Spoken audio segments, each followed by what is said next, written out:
Muito bem. Talvez hoje nós vamos falar de uma das passagens mais lindas do Evangelho.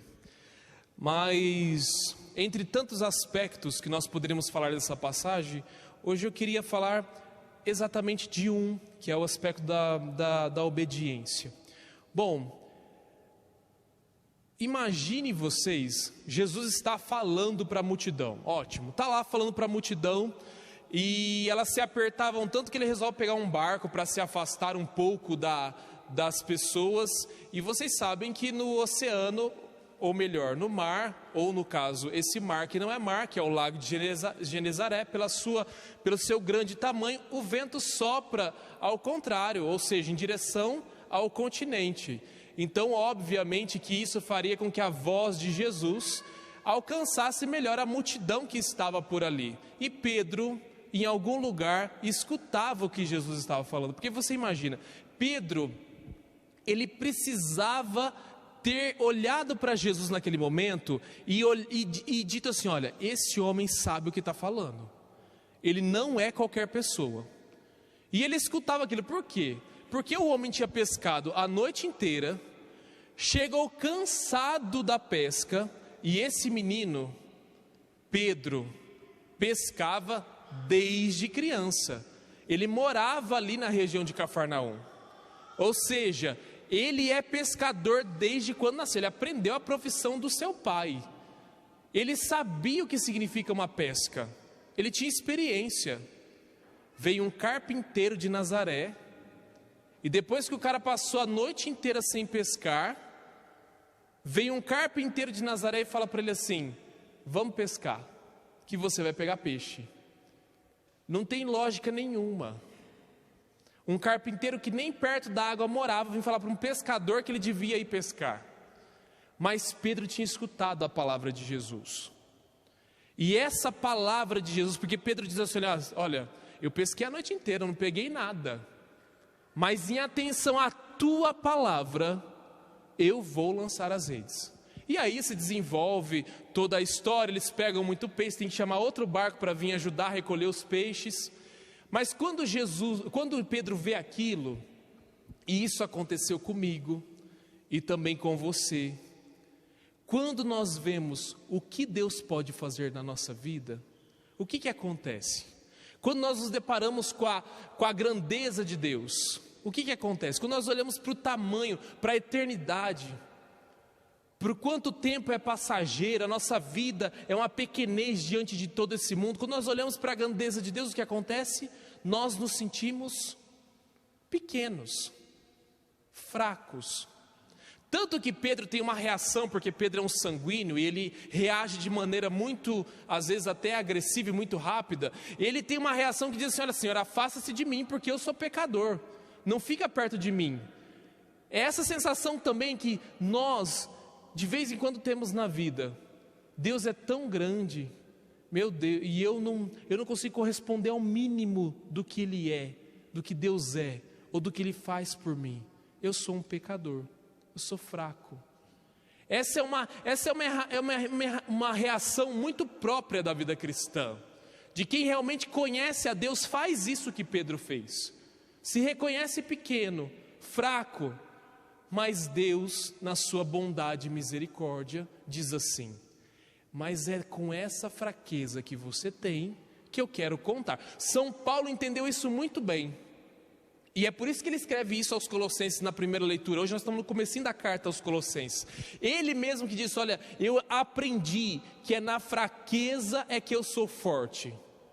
É quando um cristão aprende que é disso aí, dessa brutalidade da nossa matéria, dessa argila, desse barro aí, dessas coisas, é disso aí que Deus quer usar, é disso que Deus quer nos fazer forte. Quando São Paulo diz que quando eu sou fraco, aí é então que eu sou forte, é quando eu me reconheço assim, que Deus é grande, e eu preciso dessa grandeza dele, ou seja, eu me movimento a ir atrás daquilo que é Deus. Então Pedro, naquele momento que ele, na verdade, ele quer que Deus se afaste dele, o Senhor não vem, ele vem, e como vem na nossa vida, e diz assim para nós assim: olha, É com isso mesmo que eu quero contar.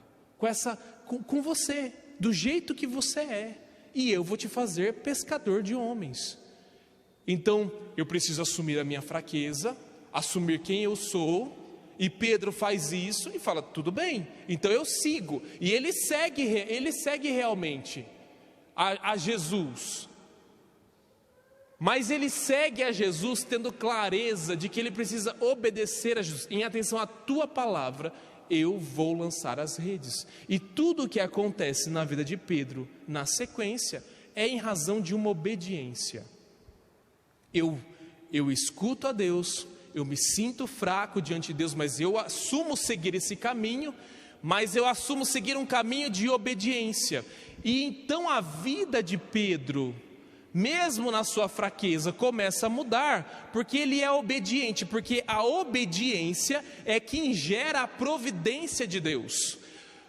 E eu estou dizendo justamente isso, por causa que é o contrário. São Paulo está muito preocupado com a comunidade dos Colossenses, porque ele escuta notícias boas da comunidade, e ele começa a dizer, olha, eu espero que vocês tenham paciência no Senhor, eu espero que vocês realmente consigam viver a palavra de Deus, ter paciência de suportar a palavra de Deus, porque é isso que vai gerar a providência. Olha, o que o padre está dizendo assim, bem praticamente, é que quando eu obedeço a Deus, mesmo que eu não queira que seja daquela forma, o resultado disso é a providência do próprio Deus.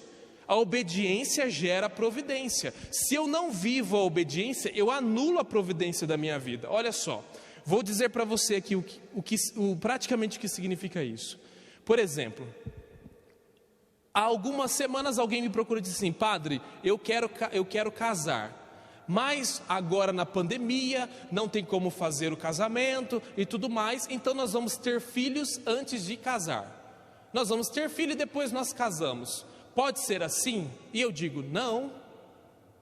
Mas por que, padre? Nós vamos casar, mas é que agora não dá para casar. Tudo bem, eu sei, essa é a minha vontade, essa é a sua vontade. Você imagina que é melhor assim, mas tem um motivo pelo qual Jesus diz nas Sagradas Escrituras que precisa casar.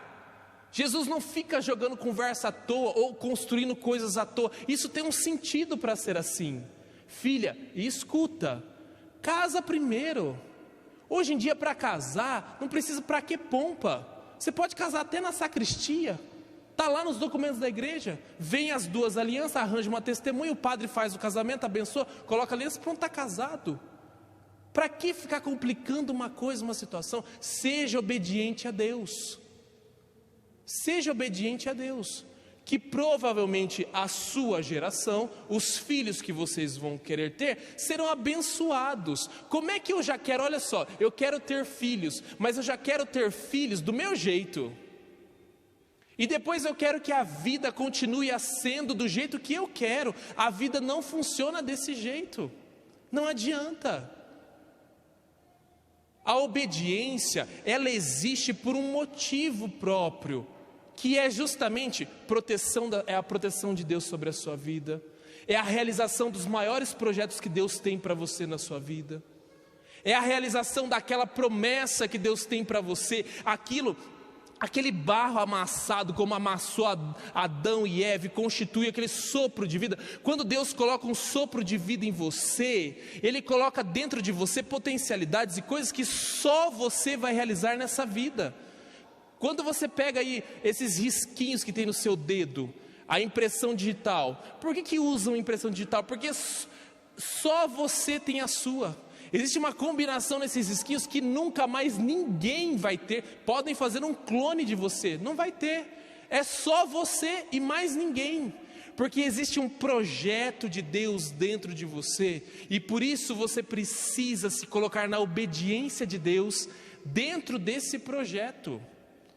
Você precisa se colocar, porque é nessa obediência que às vezes eu não quero, mas é aí que se esconde o plano de Deus para a sua vida. É nesse lugar. Obedeça aquilo que é de Deus, que Deus tem para você. Que no primeiro momento eu vou dizer, a obediência parece uma coisa muitas vezes que contrapõe aquilo que eu quero. E num primeiro momento ela parece até ruim. muito ruim. Mas depois, isso vem revestido de bênção para a sua vida. Num primeiro momento, quando o meu superior ligou para mim e disse assim, você vai lá para o instituto, eu me sentia como Pedro, fraco, tinha acabado de sair da teologia, um padre, acabado recém-formado, vou para lá. E eu vou dizer para vocês, eu não queria vir. Porque eu achava que era muito grande para mim. Mas olha, se eu não tivesse obedecido a Deus, nesse 1 ano e pouco que eu estou aqui, tudo que eu vivi, a maturidade que hoje eu tenho, as coisas, o boi que eu tive que pegar pelo chifre, e amansar e colocar no curral, as coisas que eu tive que encarar, ainda como um menino de 30 anos de idade, as coisas que pareciam para mim muito grandes, mas isso, a construção do homem que se deu dentro de mim, por aceitar a obediência de Deus, por ser obediente a Deus,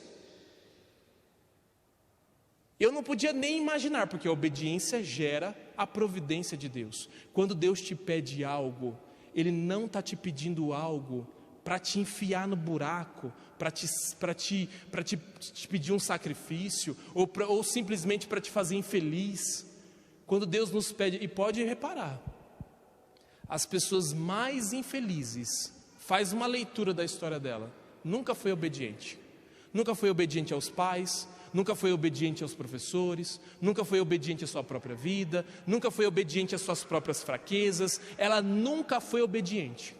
Pode olhar na vida de qualquer um, das pessoas que estão na tragédia do vício, nunca foram obedientes. Alguém disse para ele assim, não vai por aí, filho, que isso aí vai te prender lá na frente, cuidado com isso. Eu faço o que eu quero da minha vida.